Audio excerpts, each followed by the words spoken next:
Edgar Cayce once said, destiny or karma depends upon what the soul has done about what it's become aware of.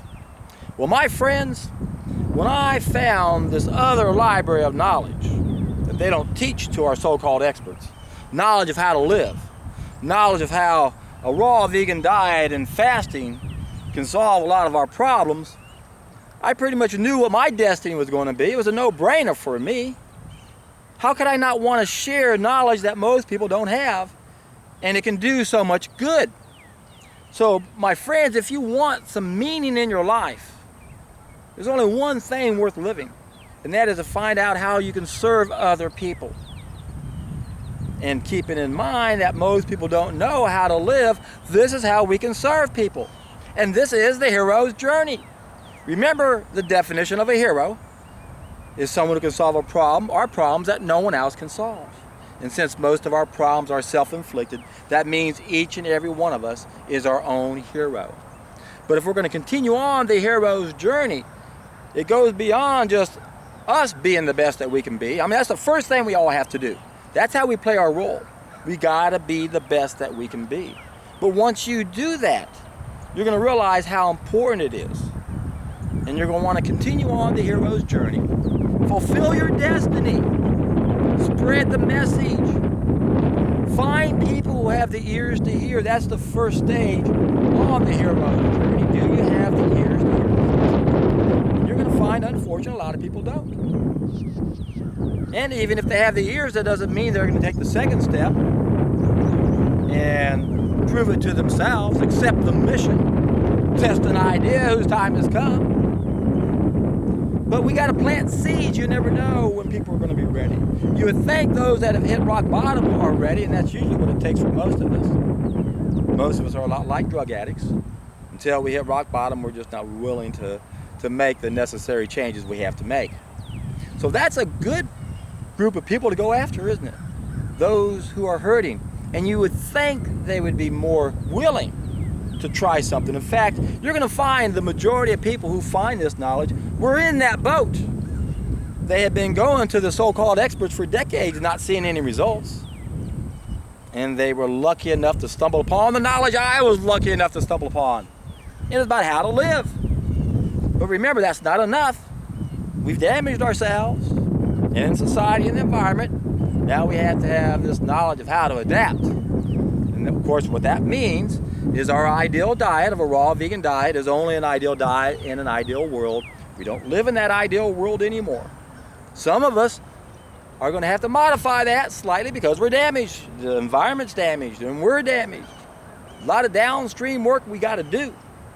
But we never want to work downstream without going upstream first, and that means we got to satisfy all of our needs, especially those essential needs. We got to get sunshine and exercise and sleep. Now, there is no panacea. You can't eat your way to heaven, so to speak, or paradise. But we can sure as hell eat our way to hell. That's what we've done. That's the fall of mankind. And that's the knowledge we're missing. It boggles my mind how hard it is for the average person to wrap their brain around that, but it's understandable. Remember, there's a lot of obstacles that keep people from waking up on many levels. Whether it's about medicine, or nutrition, or war. A lot of us have a real difficult time due to the vast amount of references we have. We're already convinced. There's no way you can convince me otherwise. I have all these references.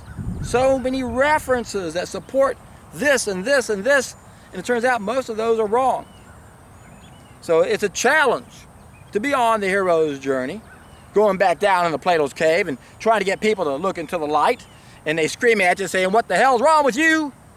Trying to make me look into the light. It hurts, it hurts, it hurts. What's wrong with you? Why would you hurt me?" Well, that's kind of the price you pay, isn't it, to wake up?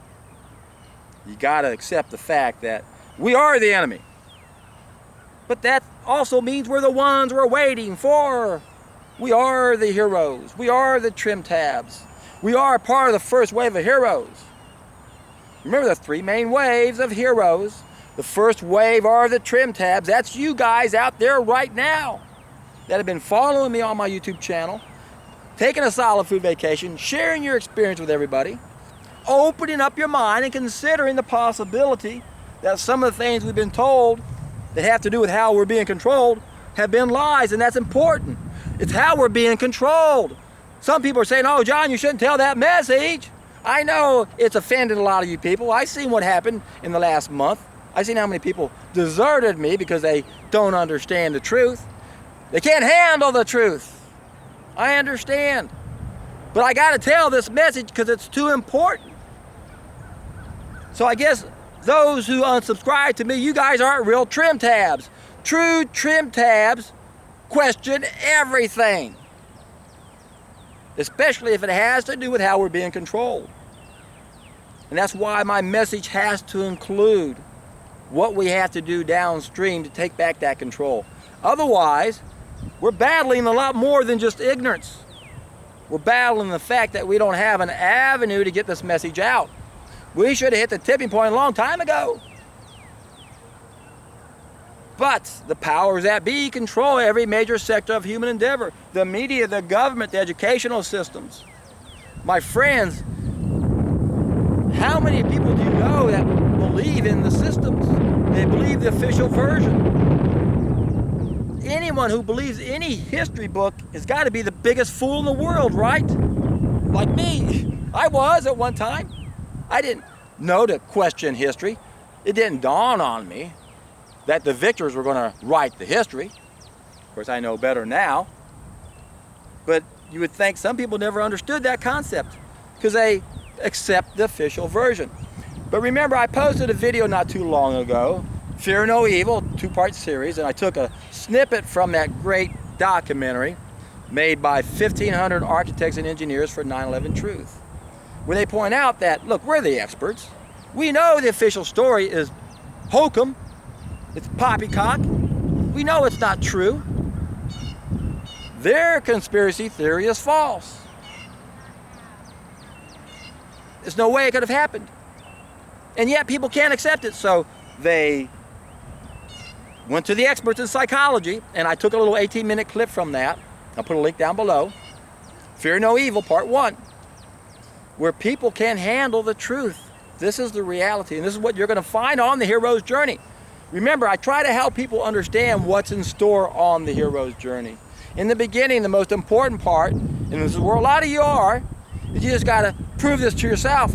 Take the solid food vacation, get reconnected, have that brand new reference so you can challenge all those old references that make us think that a system is going to solve our problem. But what you're going to find is if you're going to want to have meaning in your life, if you're going to continue on the hero's journey, you're going to come upon a lot of obstacles. A lot of people are going to try to burst your bubble and give you stupid advice like, oh, you shouldn't do that. Why? Because it's effective. You might wake everybody up. We got to wake the fudge up. My fudge is already awake. Someone might get that. Only one person, maybe. Anyway, wake the fudge up. Come on. That fudge has been asleep too long. And we got to do what we can to help people as much as we can. Meet them where they are. Keeping in mind that the main conclusion those experts in psychology came up with, it's fear. People are afraid to realize what's going on, especially those who are dependent on the system. And they don't realize that that's going to be our ultimate demise, because all democracies go through these stages, these cycles. We're in the last cycle right now of dependency. So a lot of the resistance you guys are going to find when you're trying to help people realize what's going on, you're going to find out there's a reason why they're resistant. They're dependent upon the government. They don't want anybody to badmouth their mama who's feeding them. And that's kind of where they're at. So you just have to accept a lot of people aren't ready for this message. And you never know who will be. It never hurts to plant seeds, and that's what I do all the time. And I apologize, another darn windy day. People say, is it always windy in Houston? No, it's usually not. I usually don't have to worry about the wind. But lately it has been. I really apologize. I don't have a filter on my microphone, and it's hard to hear at times. And that cloud is coming and going, so Not sure if I'm even showing up on the screen right now. It's hard to see. Anyway, if you want to have purpose in your life, if you really want to be happy in life, you got to learn how to serve other people. That's what we're supposed to do anyway. I shouldn't have to tell you this. No one should have to be told to do this. That's why when you take a silent food vacation, you get the hang of it, you figure it out. You realize, my God, if everyone could go through the transformation I went through, what would happen? We would all be in for a treat.